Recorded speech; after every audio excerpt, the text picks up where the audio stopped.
निश्चित रूप से आज आप जो हैं भविष्य के लाभार्थी है। मैं हमेशा ये चिंता करता हूं कि हरियाणा के समाज के जो गरीब परिवारों के लोग हैं और खास करके जिनको काम की जरूरत है, इनके लिए कुछ योजनाएं बनाई जाए। गरीब परिवार यानी हर ऐसा परिवार जो पंक्ति में अंतिम खड़ा है, उसको कैसे आगे बढ़ाना, अंत्योदय की भावना से उसको हम आगे बढ़ाने की बात करते हैं। तो इस योजना के लिए सरकार अंत्योदय के हक में वैसे तो कई योजनाएं लेके आई है, लेकिन अगर रोजगार की जैसी बात ये युवक को मिल जाए तो निश्चित रूप से और वो ये रोजगार स्वाभिमानी स्वावलंबन होकर अपने पैरों पर खड़ा होगा तो सबको प्रसन्नता होगी। आप वैसे बेरोजगार होंगे, लेकिन मैं आपको बेरोजगार नहीं कहूंगा। आप एक प्रकार से प्रतिभावान हैं। आपकी प्रतिभा का उपयोग समाज में किस काम के लिए हो सके, ऐसे अवसर तलाश करने का काम आप और हम मिलकर करेंगे। मित्रों, जब भी कभी कोई साथी ऐसे अवसर से गुजरता है, जब वो काम करना चाहता है लेकिन उसको काम नहीं मिलता है, तो अपनी भागदौड़ के लिए वो रोजगार के लिए तलाश करता है, रोजगार के लिए अपने आप को तैयार करता है, और जब तैयार हो जाता है तब वो रोजगार की चिंता भी करता है। हम लोग ऐसे तैयार हुए युवक को सदा संपर्क करते हैं, और संपर्क करने के लिए हमने एक योजना बनाई पिछले दिनों में, मुख्यमंत्री अंत्योदय परिवार उत्थान योजना। और इस अंत्योदय परिवार उत्थान योजना के अंतर्गत प्रदेश भर में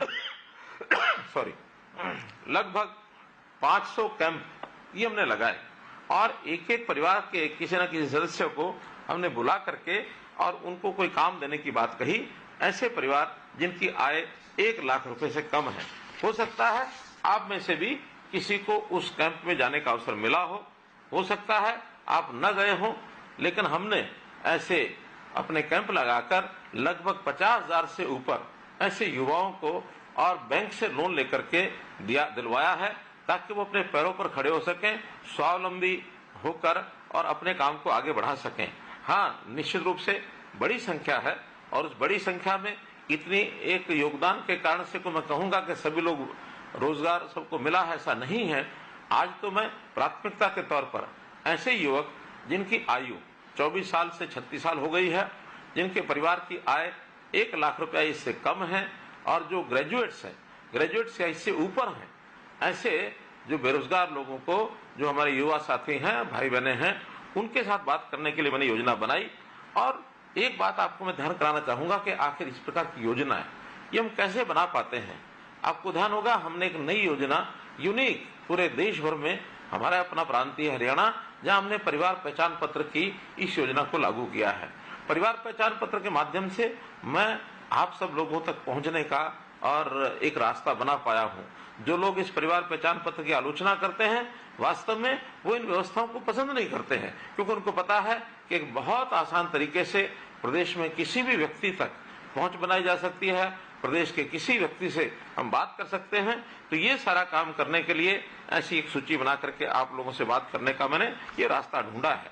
आप लोग पढ़ाई करते हैं, पढ़ाई करने के बाद सरकारी नौकरी की तलाश आपको रहती है। पता है अपने को सबको कि सरकारी नौकरी के लिए एक परीक्षा देनी पड़ती है, और उसमें मेरिट अगर अच्छी आती है तब जाकर के सरकारी नौकरी किसी को मिलती है। सरकारी नौकरी बहुत अधिक लोगों को मिलना संभव नहीं होता, मात्र 5 या 6% लोगों को ही ये नौकरी मिलती है। शेष सबको भी रोजगार चाहिए। तो उन रोजगार के लिए हम लोगों ने ऐसी कुछ व्यवस्थाएं की हैं कि स्वरोजगार से आप लोगों तक पहुंच करके, रोजगार मेले लगा करके, कहीं स्वरोजगार के साथ अपना व्यवसाय करने का, या कहीं मानो प्राइवेट नौकरी के लिए भी आपको तैयार किया जा सके। और बहुत ऐसे लोग भी हैं जो अपनी तैयारी करके और सरकारी नौकरी में जाना चाहते हैं, लेकिन उनको वर्षों लग जाते हैं, किसी को 2 वर्ष, किसी को 3 वर्ष। तो ये जो इंटरिम बीच का समय है, इस बीच के समय में भी कोई खाली न रहे, तो इसके लिए कई हमने व्यवस्थाएं बनाई हैं। चाहे उसमें HKR के माध्यम से हम जो उनको जो एक आउटसोर्सिंग की नौकरी ये दिलाने का काम करते हैं, या कहीं वो प्राइवेट नौकरी करता है। तो इस प्रकार के काम से हमने तो यहाँ तक भी युवा सक्षम युवा जो योजना चलाई, जिसके अंतर्गत नौजवान कोई भी अगर स्नातक होता है तो घर खाली न बैठे, बल्कि उसको महीने में 100 घंटे का काम हम दे करके उसके लिए भी 7,500 रुपया 9,000 रुपया ऐसे हमने योजना बनाई, ताकि कम से कम आगे बढ़ने के लिए उसकी जेब में अगर कुछ पैसा होगा तो निश्चित रूप से काम कर पाएगा। इस रोजगार मेलों के अंदर सरकारी विभागों की बहुत सी योजनाएं होती हैं। हमने उनको वहां भेज करके 17 विभाग ऐसे थे जिन्होंने ऐसे सब युवाओं की काउंसलिंग की, और उन मेलों में उन्होंने जाकर के पुरानी जो कुछ कंपनियां ऐसी हैं, कुछ उद्योग ऐसे हैं जिनको बुला करके काम देने की भी बात की है। तो इन सारे प्रयत्नों के माध्यम से आप लोगों को कैसे काम मिल जाए, इसका हम लगातार प्रयत्न करते हैं। मित्रों, पिछले 9 वर्ष में बहुत से उद्योग लगे हैं, बहुत से रोजगार लगे हैं। मुझे तो इस बात की प्रसन्नता है कि हम जितने प्रयत्न करते हैं उसका बहुत लाभ हो रहा है। हमने अभी पिछले दिनों के अंदर जो 1889 रोजगार मेले लगाए, जिसके अंदर 1 लाख से ऊपर ऐसे नौजवानों को निजी क्षेत्रों में उनको रोजगार के साथ जोड़ा है। और सरकारी नौकरी की जहां तक विषय है, योग्यता के आधार पर हमने एक शब्द प्रयोग किया कि बिना पर्ची बिना खर्ची ये नौकरी दी जाएगी। और मुझे इस बात का संतोष है कि पिछले 9 वर्ष में हम इससे पहले की जितनी सरकारें रही हैं, अगर औसतन लगाएं तो सबसे ज्यादा नौकरियां हमने दी हैं। उदाहरण के तौर पर 1999 से लेकर 2005 तक ये जो 5 साल की सरकार, 5.5 साल वो सरकार चली, मात्र 15,000 नौकरियां ही वो दे पाए। और फिर कांग्रेस की सरकार 2005 से 2014 पूरे 10 वर्ष चली, उन्होंने भी 10 वर्ष में और 86,000 नौकरियां मात्र दी। अब ये अलग बात है कि क्लेम करने में कोई कितना ही क्लेम करे।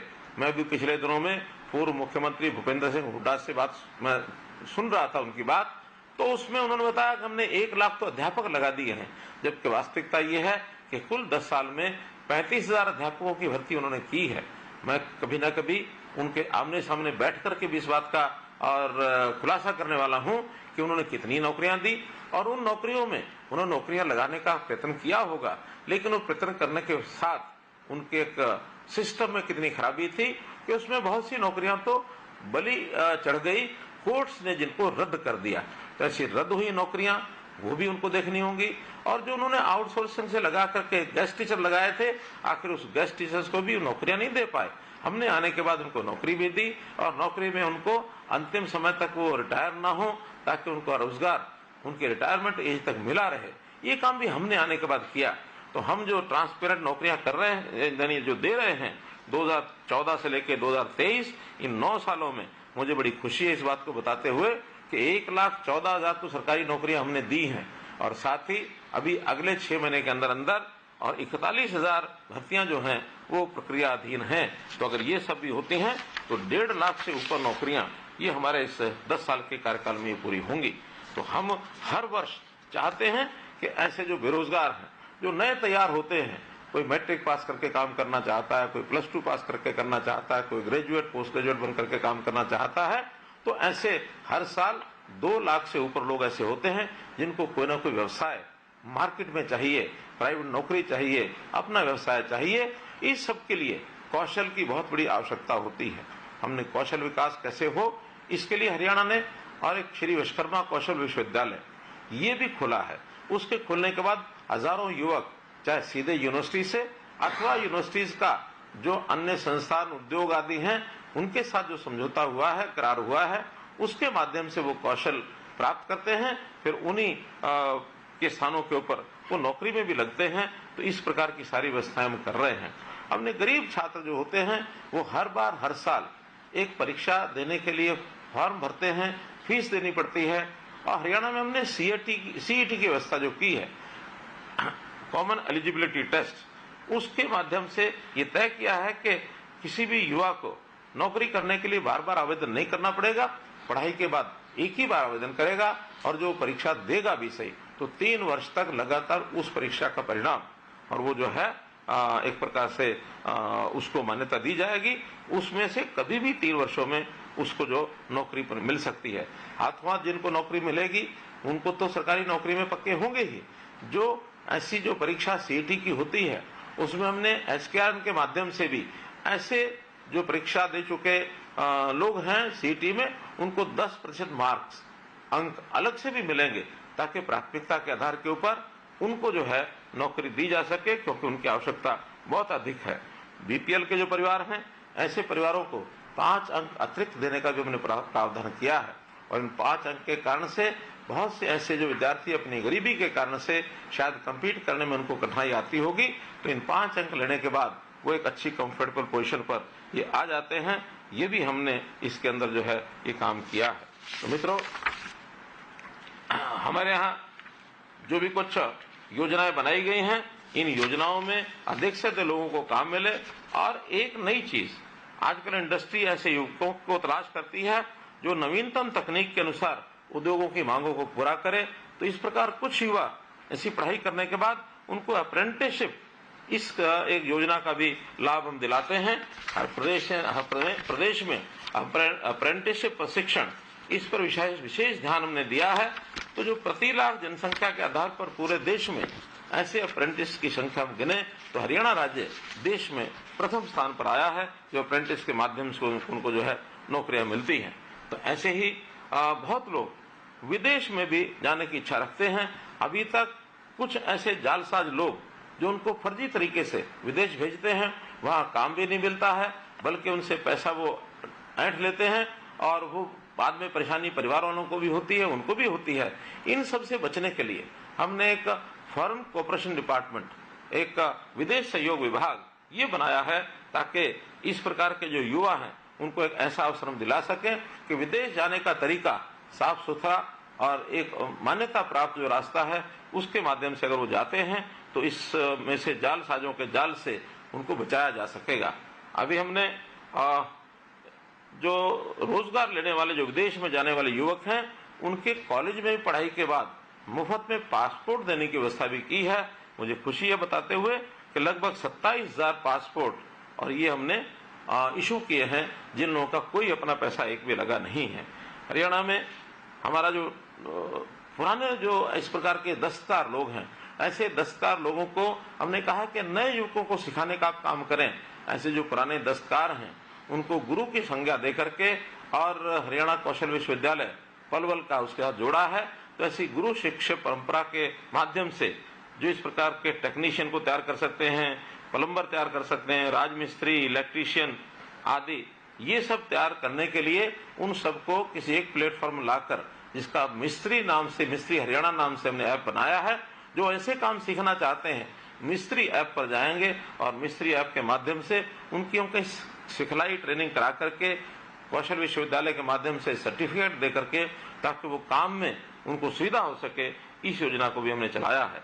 जो देश में एक नई राष्ट्रीय शिक्षा नीति ये लागू हुई है, इसमें भी शिक्षा इस प्रकार से दी जाए जो रोजगार परक हो, ताकि उसके माध्यम से हम शिक्षा के माध्यम से रोजगार को प्राप्त कर सके, ताकि कोई भी युवा बेरोजगार न रहे। भाइयों बहनों मित्रों, हमारा यह सपना है कि हम आने वाले कुछ समय के बाद अपने प्रदेश का एक भी युवा बेरोजगार न हो, ऐसी स्थिति लाना चाहते हैं। उसके अंदर आप सबका साथ चाहिए। आपका साथ मिलेगा, सबका विकास होगा, सब में एक विश्वास होगा और सबका प्रयास होगा, तो हम इस लक्ष्य को बहुत जल्दी प्राप्त कर पाएंगे। और इस हरियाणा को हम लोग आत्मनिर्भर हरियाणा बना सकें, इसमें सब लोग यदि साथ लगेंगे तो निश्चित रूप से आप और हम अपने इस देश और प्रदेश को एक लाभ भी दे सकेंगे और अपने परिवार को भी ठीक से हम पालन पोषण उनका कर सकेंगे। मैं आप सबके लिए आपके भविष्य की शुभकामना करते हुए अपनी बात को समाप्त करता हूं और आशा करता हूं कि आपको जीवन के इस पड़ाव पर अगर आप अभी तक कोई काम नहीं करते हैं तो जिस भी प्रकार का कोई आपको काम मिले, चाहे सरकार की सहायता से मिले चाहे बिना सरकार की सहायता से मिले, काम करना प्रारंभ अवश्य करें। छोटे बड़े की चिंता न करें। आज कोई भी जब आप काम करेंगे, अवसर मिलने पर निरंतर उसमें आप बढ़ते चले जाएंगे। इसलिए खाली रहने के बजाय कोई काम मिल जाए उस काम को करना चाहिए। हम भरसक प्रयत्न करेंगे कि आपको कम से कम इतना काम जरूर मिल जाए जिससे आपका परिवार का पालन पोषण हो सके। आपका बहुत बहुत धन्यवाद, बहुत बहुत आभार, आपको बहुत बहुत शुभकामनाएं। तो मुख्यमंत्री मनोहर लाल का ये संवाद कार्यक्रम देखिए आप सुन रहे थे और हरियाणा के युवा प्रतिभावान हैं। मनोहर लाल ने कहा हरियाणा के युवाओं में प्रतिभा है। जो भी युवा बेरोजगार हैं उनके लिए भी सीएम ने बात रखी। गरीब परिवार के लिए कई योजनाएं चलाई गई हैं सरकार की तरफ से, जिसका जिक्र मुख्यमंत्री मनोहर लाल ने किया। इसके साथ ही सीएम ने कहा तमाम युवाओं को एक संदेश यहां पर मुख्यमंत्री मनोहर लाल जो है वो देते नजर आए। रोजगार के लिए काम किया जा रहा है। देखिए, कोशिश यही है कि सभी युवाओं को नौकरी मिले। आज मेरिट के आधार पर सरकारी नौकरी जो है वो दी जा रही है। HKRN के जरिए आउटसोर्सिंग की नौकरी, हमने सक्षम युवा योजना भी चलाई है। मुख्यमंत्री ने सक्षम युवा योजना की भी जानकारी दी। 9 सालों में बहुत उद्योग जो है वो बढ़ाया गया है। रोजगार मेले के जरिए नौकरियां दी गई हैं। ये तमाम बातें मुख्यमंत्री मनोहर लाल ने इस चर्चा के दौरान कही हैं। कांग्रेस पर भी निशाना साधते नजर आए। उन्होंने कहा कि मैं एक दिन हुड्डा के सामने बैठकर खुलासा करूंगा। हुड्डा जो नौकरियों की बात कहते हैं उसका खुलासा करूंगा। मैं हुड्डा को बताऊंगा कि उनके राज में कितनी नौकरियां मिली।